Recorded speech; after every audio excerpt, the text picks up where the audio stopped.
नमस्कार मित्रों, मैं नरेंद्र सिंह वैदिक क्लासेस में आप सभी का स्वागत करता हूं।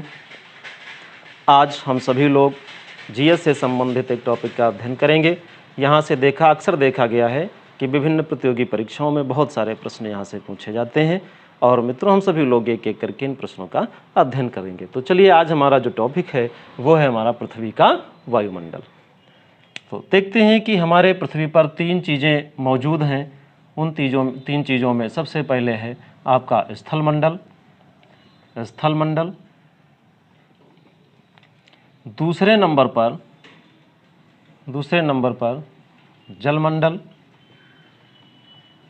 और तीसरे नंबर पर बोलते हैं वायुमंडल। अब मित्रों देखते हैं कि हमारे जो तीनों तत्व हैं, इन तीनों मंडलों में जो कॉमन है, अर्थात स्थल मंडल, जल मंडल, वायुमंडल, जहाँ तीनों मौजूद रहते हैं, ऐसी सिस्टम को हम क्या बोलते हैं? जैवमंडल। अब हमारी समझ में आ गया होगा मित्रों कि जैवमंडल, इन तीनों मंडलों का होना अति आवश्यक है, तब एक नया मंडल अर्थात जैवमंडल बनता है और जैवमंडल में ही जीवधारियों का अस्तित्व है। यानी जीवधारी सक्रिय वहीं पर रह सकते हैं जहां इन तीनों चीज़ों का होना होता है। अब चलिए मित्रों, हम ये देखते हैं कि हमारे अस्तित्व के लिए ये तीनों मंडल होना अति आवश्यक है और तीनों का अध्ययन एक एक करके हम लोग करते हैं, क्योंकि इन तीनों मंडलों से बहुत सारे प्रश्न हमारी विभिन्न प्रतियोगी परीक्षाओं में पूछे भी गए हैं और पूछे जाते हैं। तो चलिए, आज हम जिस मंडल का अध्ययन करने जा रहे हैं वो है वायुमंडल, यानी पृथ्वी का वायुमंडल। अब हम देखते हैं कि जो पृथ्वी का वायुमंडल है क्या है, इसकी परिभाषा सबसे पहले हम जान लेते हैं मित्रों कि वायुमंडल किसे कहते हैं।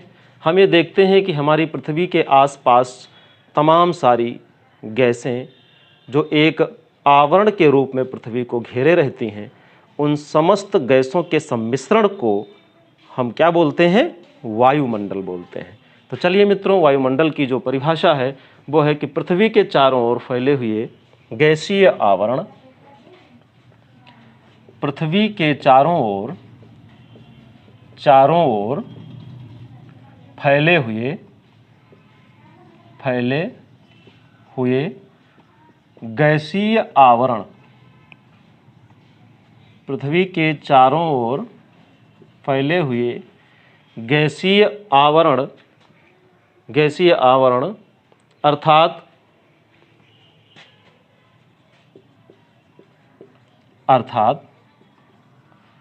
पृथ्वी की वह परत जो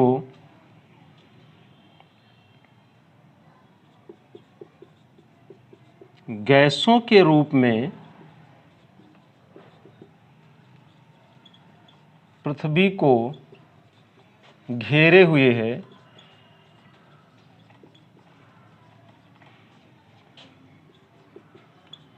वायुमंडल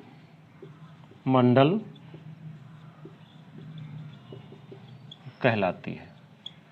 अब हम समझ गए मित्रों कि वायुमंडल क्या है, कि पृथ्वी के चारों ओर फैले हुए गैसीय आवरण अर्थात पृथ्वी की वह परत जो पृथ्वी को चारों ओर से घेरे हुए है, जिसे हम क्या बोलते हैं? वायुमंडल बोलते हैं। अब वायुमंडल में मित्रों हम ये देखते हैं कि वायुमंडल में विभिन्न गैसें सम्मिश्रित होती हैं। उन गैसों का जो मिश्रण होता है, ठीक है, जहाँ से हमारी परीक्षाओं में तमाम सारे प्रश्न भी पूछे गए। अब देखते हैं कि इस वायुमंडल में कौन कौन सी गैसें विद्यमान हैं जिनका मिश्रण है। तो सबसे ज़्यादा गैस है जिसे हम बोलते हैं नाइट्रोजन। ये है हमारी 78.08%। यहाँ से प्रश्न कई बार परीक्षाओं में पूछा गया कि हमारी पृथ्वी पर गैसीय आवरण में सबसे अधिक रूप में कौन सी गैस विद्यमान है। तो नाइट्रोजन मित्रों 78.08%। दूसरे नंबर पर है ऑक्सीजन, ये है 20.93%। तीसरे नंबर पर हमारी है जो आर्गन गैस है। देखिए, आर्गन गैस से भी मित्रों प्रश्न पूछा जाता है कि ये जो हमारी आर्गन गैस है ये अक्रिय गैस होती है। आर्गन गैस कैसी होती है ये अक्रिय गैस होती है। कई बार यहाँ से प्रश्न पूछा गया है कि कौन सी गैस अक्रिय गैस है वायुमंडल में।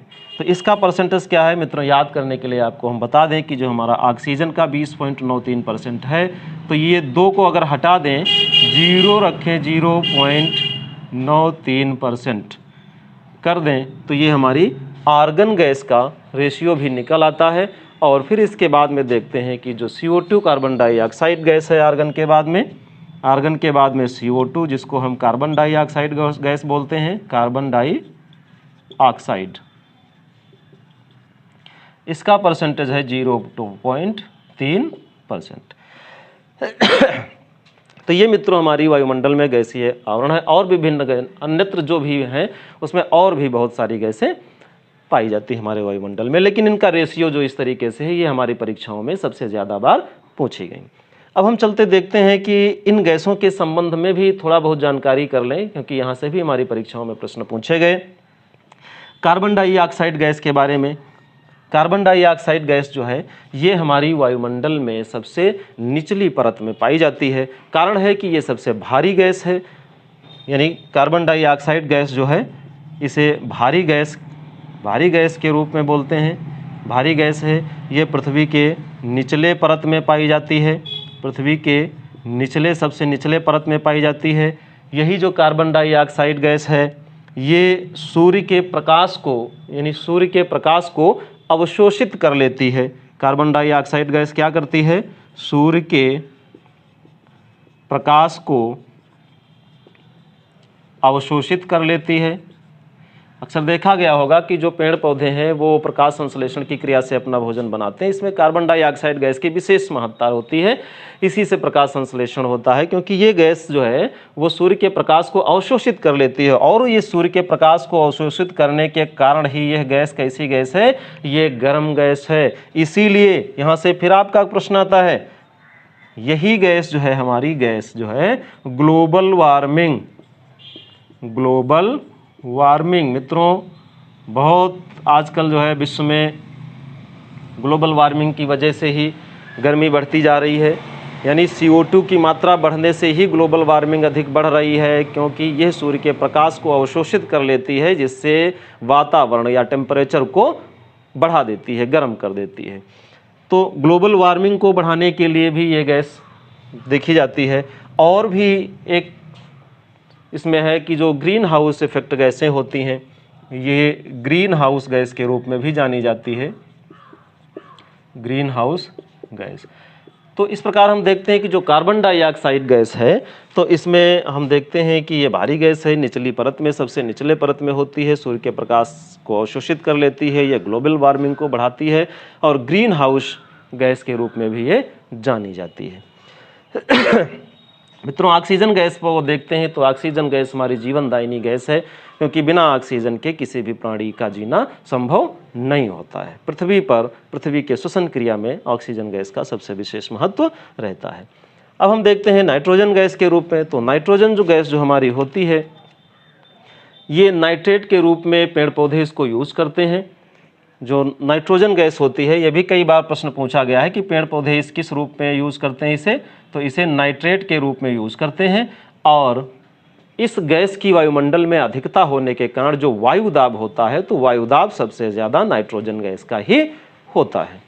तो इस तरीके से हम देखते हैं कि विभिन्न जगहों पर इनकी दूरियों के हिसाब से या इनकी ऊंचाई के हिसाब से बहुत सारी गैसों के अपने गुण और धर्म में परिवर्तन होता रहता है। मित्रों आज हमारा टॉपिक वही रहेगा कि जो हमारी पृथ्वी के ऊपर वायुमंडल की जो परतें हैं, वहाँ पर कौन कौन सी गैसें सक्रिय पाई जाती हैं और उन गैसों की वजह से हमारी पृथ्वी का जो वायुमंडल है उन पर क्या क्या प्रभाव पड़ता है। तो यहाँ से जो हमारी विभिन्न प्रतियोगी परीक्षाओं में प्रश्न पूछे जाते हैं, तो हम लोग उन्हीं को पढ़ेंगे। मित्रों इसको जो है स्क्रीनशॉट लेना चाहे ले लें।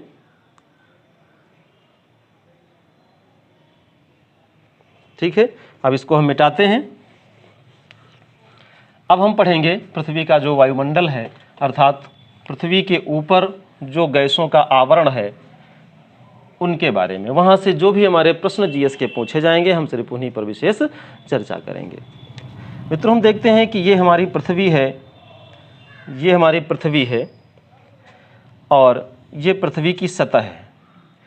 अब पृथ्वी की सतह के ऊपर जो हमारी वायुमंडलीय परतें हैं वो 5 परतें बताई गई हैं। इनको क्रम वाइज भी आपको याद रखना है, क्योंकि इनका क्रम भी आपकी परीक्षाओं में पूछ लिया जाता है। तो इनको क्रम से हम लोग याद करेंगे कि सबसे पहले कौन सी परत है, फिर इसके ऊपर, फिर इसके ऊपर, इस तरीके से 5 परतों के नाम। और हाँ मित्रों, ये भी ध्यान देने की ज़रूरत है कि ये जो परतें हैं इनको अक्सर हम लोग हिंदी में याद कर लेते हैं, जैसे क्षोभ मंडल है, समताप मंडल है, मध्य मंडल है, आयन मंडल है, बहिर्मंडल है, इनको हम हिंदी में याद कर लेते हैं। लेकिन इनके एग्ज़ाम में इनके इंग्लिश वर्जन या इंग्लिश नेम को भी याद करना बहुत ही आवश्यक है, क्योंकि अधिकांश परीक्षाओं में इनके अंग्रेजी के नाम लिखे हुए होते हैं और हम लोग उसमें कंफ्यूज हो जाते हैं और ये प्रश्न जानबूझ करके गलत करके आ जाते हैं। तो हिंदी नाम के साथ साथ इनको अंग्रेजी नाम में भी पढ़ेंगे, और अंग्रेजी नाम में फिर इनके बारे में, इन परतों के बारे में कहाँ से कौन से प्रश्न आते हैं उनको एक एक करके हम लोग पढ़ते चलेंगे। तो मित्रों ये देखते हैं कि हमारी जो पृथ्वी की परत है, भूपर्पट्टी जिसको बोलते हैं, इसके ऊपर जो गैसीय आवरण होता है, ठीक है, उसके बारे में हम पढ़ेंगे। तो सबसे पहले हम चलते हैं सबसे पहले यानी पृथ्वी के ऊपर सबसे पहला जो मंडल है जिसका नाम है क्षोभ मंडल। क्षोभ मंडल, क्या नाम है मित्रों? क्षोभ मंडल। इसको हम ट्रोपोस्फेयर के नाम से भी जानते हैं। ट्रोपोस्फेयर, अंग्रेजी में भी इसका नाम लिखना है, इसका नाम है ट्रोपोस्फेयर, ठीक है।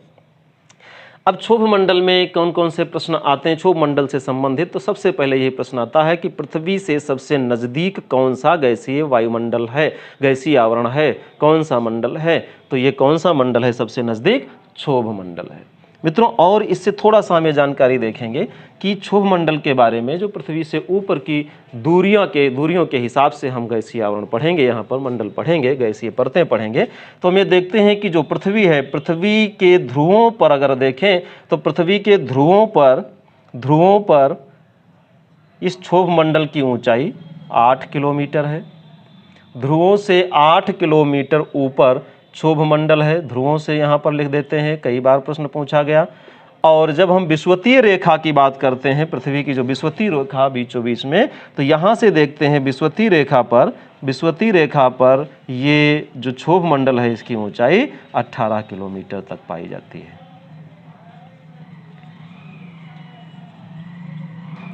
ठीक है, तो इसको मित्रों ध्यान रखना कि हमारे जो क्षोभ मंडल की ऊंचाई, पृथ्वी से कितनी ऊंचाई तक हमारा क्षोभ मंडल विद्यमान है। तो ध्रुवों से देखें तो 8 किलोमीटर ऊपर तक, और जो हमारी विषुवत रेखा है वहाँ से अगर देखें तो ये 18 किलोमीटर तक ऊपर क्षोभ मंडल का आवरण है।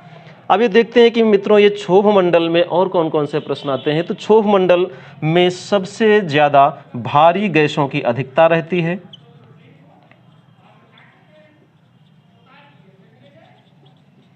भारी गैसों की अधिकता रहती है। देखिए मित्रों, क्षोभ मंडल को हम पॉइंट में जो है कौन कौन से इससे प्रश्न बन सकते हैं उनको हम विशेष करके ध्यान में रखते हैं और उन पर हम चर्चा करते हैं, फिर इसके बाद आगे बढ़ते हैं।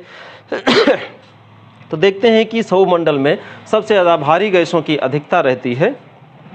भारी गैसें जैसे CO2 है, इसका जो है इसकी अधिकता रहती है, ठीक है। और ये हम देखते हैं कि CO2 की अधिकता होने के कारण, क्योंकि CO2 प्रकाश संश्लेषण को क्या करता है, अपने अंदर यानी प्रकाश को अपने अंदर अवशोषित कर लेता है। अवशोषित करने के कारण ही ये जो हमारा क्षोभ मंडल है, इसके ऊपर जैसे जैसे हम बढ़ेंगे, यानी अपनी पृथ्वी की सतह से जैसे ऊपर बढ़ेंगे, तो प्रत्येक 165 मीटर पर 1 डिग्री सेल्सियस तापमान बढ़ जाता है, कम हो जाता है। कारण है क्योंकि जैसे जैसे हम ऊपर बढ़ेंगे वैसे वैसे CO2 अर्थात कार्बन डाइऑक्साइड की मात्रा कम होने लगती है, और उसकी मात्रा कम होने के कारण, गर्म गैस की मात्रा कम होने के कारण इसका जो तापमान है वो ऊपर बढ़ने से कम हो जाता है। यहाँ पर कई बार प्रश्न भी पूछा गया, लगभग देखते हैं कि 1 किलोमीटर ऊपर बढ़ने पर 6.4 डिग्री सेल्सियस, ठीक है, 1 किलोमीटर तक अगर हम ऊपर बढ़ते हैं, 1 किलोमीटर तक ऊपर अगर बढ़ते हैं तो 6.4 डिग्री सेल्सियस तापमान बढ़ जाता है। अब हम ये देखते हैं कि यहाँ पर इस मंडल में मौसम से संबंधित घटनाएं यानी क्षोभ मंडल में मित्रों मौसम से संबंधित घटनाएं, बहुत बार प्रश्न पूछा गया कि मौसम से संबंधित घटनाएं किस मंडल में घटित होती हैं, तो वो मित्रों क्षोभ मंडल में घटित होती हैं। जैसे बिजली का चमकना, बरसना, ओस पड़ना, बूंदे पड़ना, बारिश होना, बादल बनना, बादल का गरजना, ये सारी क्रियाएं जो होती हैं मौसम से संबंधित, वो सब किस में होती हैं? क्षोभ मंडल में होती हैं। अब मित्रों क्षोभ मंडल में हमने क्या पढ़ा? ये पृथ्वी से सबसे नज़दीक मंडल है, सबसे नज़दीक वायु की परत है, जो ध्रुवों पर 8 किलोमीटर और विषुवत रेखा पर 18 किलोमीटर ऊंची पाई जाती है। ये मंडल में भारी गैसों की अधिकता रहती है, जिसमें CO2 की अधिकता रहती है। CO2 की अधिकता के कारण ये मंडल गर्म मंडल भी होता है। और जैसे जैसे हम ऊपर की ओर बढ़ते जाते हैं, 165 मीटर की ऊंचाई पर बढ़ने पर 1 डिग्री सेल्सियस तापमान कम हो जाता है, और जब हम 1 किलोमीटर ऊपर बढ़ जाते हैं तो 6.4 डिग्री सेल्सियस औसतन तापमान कम हो जाता है। ठीक है, और इसी मंडल में मौसम से संबंधित जितनी भी घटनाएं होती हैं वो घटित होती हैं। तो इस प्रकार से ये हमारा जो क्षोभ मंडल है, इसमें जो है ऐसे ही प्रश्न आते हैं। अब मित्रों इसके बाद चलते हैं, इसके बाद जो क्षोभ मंडल के ऊपर का मंडल है, इसे हम क्या बोलते हैं? समताप मंडल बोलते हैं। क्या बोलते हैं? समताप मंडल। समताप मंडल जो हमारा है उसको हम जो है इंग्लिश में बोलते हैं स्ट्रेटोस्फेयर। क्या बोलते हैं? स्ट्रेटोस्फेयर। इंग्लिश में भी मित्रों इसे याद रखना है। समताप मंडल, अब देखते हैं कि यहाँ पर समताप लिखा हुआ है, यहाँ पर तापमान बहुत कम पाया जाता है। यहाँ तापमान कम पाया जाता है। तापमान कम पाया जाने के कारण यहाँ पर जो मौसम संबंधी घटनाएं होती हैं, मौसम संबंधी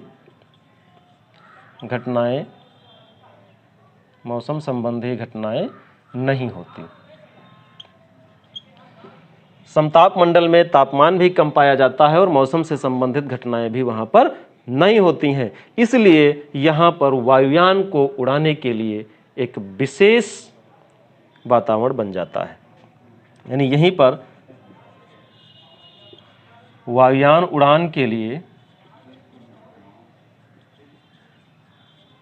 सबसे अनुकूल समय रहता है।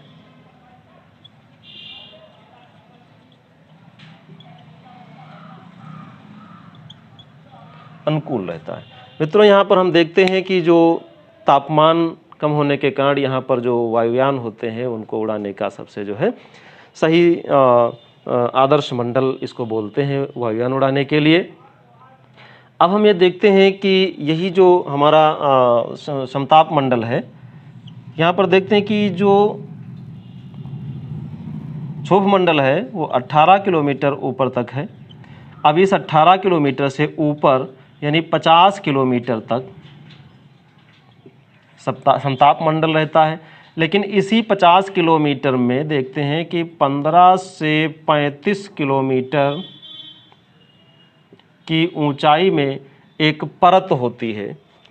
15 से 35 किलोमीटर की ऊंचाई में एक परत होती है। उस परत को हम क्या बोलते हैं? उस परत को हम ये बोलते हैं ओजोन परत। यहाँ पर O3 गैसों की अधिकता होने के कारण इसे हम क्या बोलते हैं? ओजोन।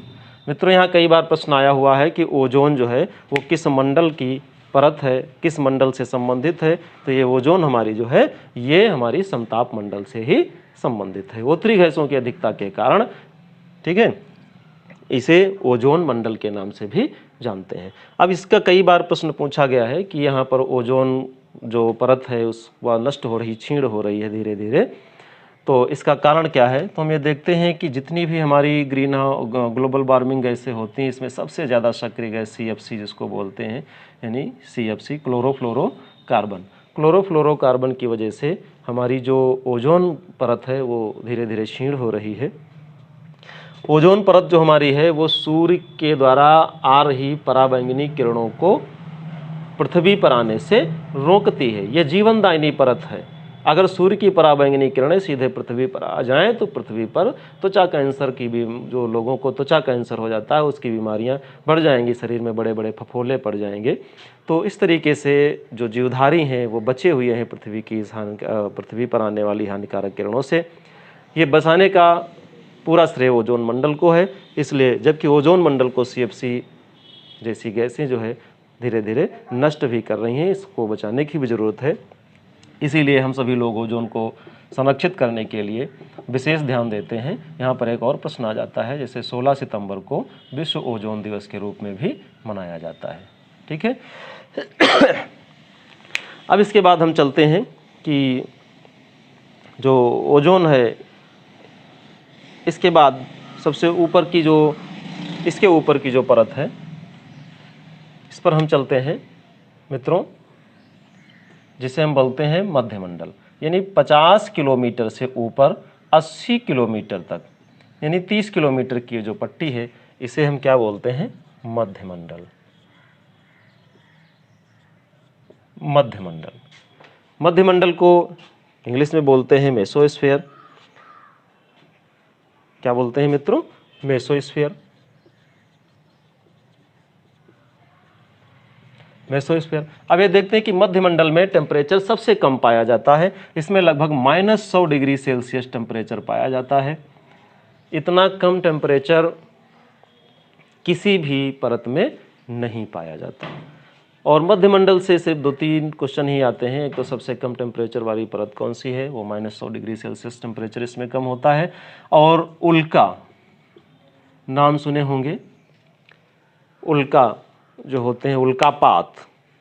तो उल्कापात, कभी कभी लोग उसको टूटते हुए तारे का नाम दे देते हैं। तो मित्रों, तारे कहीं टूटते नहीं हैं, वो तो खुद अपनी गैसीय आवरण होते हैं, इसलिए उनको टूटता हुआ तारा नहीं बल्कि उल्का बोलते हैं। उल्का पिंड जो है, उल्का क्या होते हैं कि पत्थर के टुकड़े होते हैं जो नीचे की ओर आ रहे होते हैं, जो गैसों से, गैसीय आवरण से होकर के गुजरते हैं, इससे घर्षण करते हैं, घर्षण से इनसे ज्वालाएं निकलती हैं, आग निकलती है। ठीक है, तो ऐसे हुए चलते हुए हमें नज़र आते हैं, उनको हम बोलते हैं उल्का पिंड। तो ये जो उल्कापात होता है, उल्का गिरना और ये जो इससे संबंधित जो भी घटनाएं होती हैं, वो हमारी जो है इसमें होती हैं आयन, इसमें मध्यमंडल में। अब मित्रों, मध्यमंडल के बाद अब चलते हैं सीधे आयन मंडल पर। आयन मंडल ये 80 किलोमीटर से 640 किलोमीटर की ऊंचाई तक पाया जाता है। इसे हम बोलते हैं आयन मंडल। क्या बोलते हैं? आयन मंडल। आयन मंडल इंग्लिश में इसको बोलते हैं आयनोस्फीयर। आयनोस्फीयर। आयन मंडल क्या है? इसमें आयनीकरण होता है। आयन मंडल में जो है आयनिक गुण होने के कारण पृथ्वी से छोड़े जाने वाली जो भी तरंगे हैं, आयन मंडल में क्या देखा जाता है? आयनिक गुण। आयनिक गुण होने के कारण जो पृथ्वी से तरंगें आती हैं, पृथ्वी से छोड़ी जाने वाली तरंगें, छोड़ी जाने वाली तरंगें,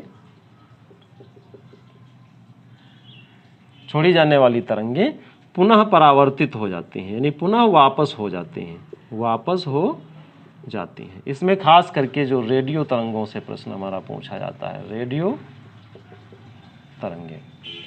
तो मित्रों, यहाँ से जो प्रश्न आता है आयन मंडल से, आयनोस्फीयर से, तो इसमें आयनीकरण होने के कारण, आयनिक गुण होने के कारण पृथ्वी से जो भी तरंगें छोड़ी जाती हैं वो आयन मंडल तक आती हैं और आयन मंडल से फिर से परावर्तित हो जाती हैं। इसमें रेडियो की तरंगें, दूरदर्शन की जो तरंगें होती हैं वो आयन मंडल से आती हैं। कई बार इससे प्रश्न हमारा पूछा गया। जो 80 किलोमीटर से 640 किलोमीटर की ऊंचाई तक यह मंडल होता है।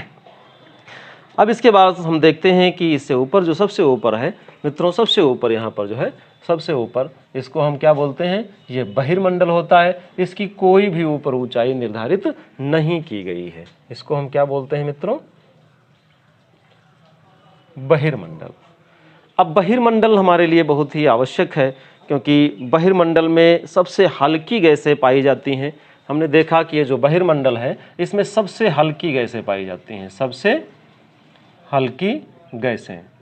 सबसे हल्की गैसें जैसे हीलियम है, हाइड्रोजन है, आदि इन गैसों की अधिकता होती है। तो ये सबसे प्रश्न आ जाता है, सबसे हल्की गैसें हमारे किस मंडल में पाई जाती हैं? तो सबसे हल्की गैसें जो है वो बहिर्मंडल में पाई जाते हैं। और बहिर्मंडल में सबसे इंपॉर्टेंट चीज़ है कि बहिर्मंडल में हमारे जो मानव निर्मित उपग्रह होते हैं वो स्थापित किए जाते हैं। कई बार मित्रों ये प्रश्न पूछा गया, यहाँ पर बहिर्मंडल में मानव निर्मित उपग्रह, तो मानव निर्मित उपग्रह कहाँ पर मित्रों स्थापित किए जाते हैं? तो मानव निर्मित उपग्रह जो है बहिर्मंडल में ही स्थापित किए जाते हैं, जिन्हें हम कृत्रिम उपग्रह या संचार उपग्रह भी कहते हैं। अब मित्रों ये देखते हैं कि जो उपग्रह है, उपग्रह भी दो तरीके के स्थापित किए जाते हैं। एक तो भूस्थैतिक उपग्रह और एक ध्रुवों पर स्थितिक उपग्रह होता है। ठीक है, तो कितने उपग्रह जो छोड़े मतलब स्थापित किए जाते हैं? भूस्थैतिक कक्षक के उपग्रह और ध्रुवीय स्थैतिक कक्षक के उपग्रह। तो यहाँ से भी हमारे प्रश्न मित्रों पूछ लिए जाते हैं। ठीक है, तो सबसे पहले भूस्थैतिक कक्ष। अब ये जो भूस्थैतिक कक्ष के उपग्रह हैं ये पृथ्वी से कितना ऊपर स्थापित किए जाते हैं? कई बार यहाँ पर हमारा प्रश्न पूछा जा चुका है। ठीक है, तो जो भूस्थैतिक कक्ष के उपग्रह हैं वो पृथ्वी से 36,000 किलोमीटर ऊपर स्थापित किए जाते हैं। कितने मित्रों? 36,000 किलोमीटर। कई बार प्रश्न आया है। और दूसरे नंबर पर जो ध्रुव स्थैतिक कक्ष हैं यानी ध्रुवीय स्थैतिक कक्ष हैं, दूसरे नंबर पर ध्रुवीय स्थैतिक कक्ष के उपग्रह हैं, वो 700 से 1100 किलोमीटर तक ही पृथ्वी से ऊंचाई पर छोड़े जाते हैं। यानी ध्रुवीय स्थैतिक कक्ष के 700 से 1100 किलोमीटर के बीच में ही ये छोड़े जाते हैं। तो इस प्रकार से हम देखते हैं कि ये हमारी वायुमंडलीय परतें रहीं जिनमें विभिन्न तरीके के प्रश्न पूछे जाते हैं और हम लोगों ने एक एक करके पढ़ा। फिर से पुनः हम लोग रिवाइज कर लेते हैं। सबसे पहले हमारी पृथ्वी के ऊपरी वायुमंडल की जो परतें होती हैं वो 5 परतें होती हैं मित्रों। क्षोभ मंडल जिसको हम ट्रोपोस्फियर बोलते हैं। ट्रोपोस्फियर जो ध्रुवों पर 8 किलोमीटर ऊंची होती हैं और जो है भूमध्य रेखा से अगर देखा जाए तो 18 किलोमीटर ऊपर होती हैं। 18 किलोमीटर तक इनका आवरण होता है। ठीक है मित्रों, और ये जो क्षोभ मंडल है यहाँ पर भारी गैसों की अधिकता होती है, जैसे कार्बन डाइऑक्साइड गैसों की अधिकता होने के कारण ठीक है यहाँ पर जो है प्रत्येक 165 मीटर ऊपर जाने पर 1 डिग्री सेल्सियस तापमान बढ़ता है और प्रत्येक 1 किलोमीटर पर लगभग 6.4 डिग्री सेल्सियस का तापमान बढ़ जाता है। कारण ये होता है कि जैसे जैसे हम ऊपर की तरफ बढ़ते हैं कार्बन डाइऑक्साइड गैस की मात्रा कम होती है जिससे तापमान कम होता है। फिर इसके ऊपर समताप मंडल है। समताप मंडल हमारा जो जहाँ पर कोई भी मौसम संबंधी घटनाएं नहीं होती हैं। मौसम संबंधी समस्त घटनाएं क्षोभ मंडल में ही होती हैं। ऊपर मौसम संबंधी घटनाओं के ना होने के कारण यहाँ पर जो है विभिन्न जो है वायुयान उड़ाने के लिए सबसे अनुकूल स्थान माना जाता है ये समताप मंडल। इसी समताप मंडल का हिस्सा ओजोन होता है। ये ओजोन 15 से 35 किलोमीटर ऊपर तक जो है होती है। इसमें O3 की अधिकता होने के कारण यह जो ओजोन है ये सूर्य से आने वाली पराबैंगनी किरणों को पृथ्वी पर आने से रोकती है, जिससे समाज में जीवधारियों की सुरक्षा होती है और उनको जो है तमाम सारी बीमारियां जैसे त्वचा कैंसर वगैरह की बीमारी होती है वो उससे बचाने से रोकती है। फिर इसके बाद मित्रों हम देखते हैं कि ओजोन मंडल के सबसे ऊपर जो है समताप या ओजोन के ऊपर मध्य मंडल होता है जिसको मेसोस्फीयर बोलते हैं। मध्य मंडल की जो टेम्परेचर होता है वो सबसे कम होता है, -100 डिग्री सेल्सियस होता है। यहाँ पर जो उल्का पिंड होते हैं अक्सर छूटते हुए देखे जाते हैं। फिर इसके बाद में जो है आयन मंडल होता है, इसे आयनोस्फीयर बोलते हैं। आयन मंडल जो है आयनिक गुण होने के कारण पृथ्वी से छोड़ी जाने वाली जो पराबैंगनी जो पृथ्वी से छोड़ी जाने वाली तरंगें होती हैं, खास करके जो रेडियो तरंगें होती हैं यहाँ से रिफ्लेक्ट कर दी जाती हैं। कई बार प्रश्न आता है कि पृथ्वी पर छोड़ी जाने वाली जो तरंगें हैं, पृथ्वी से छोड़ी जाने वाली तरंगें कहाँ से परावर्तित होती हैं? तो कहाँ से परावर्तित होती हैं? आयन मंडल से परावर्तित होती हैं। फिर इसके बाद बहिर्मंडल है मित्रों।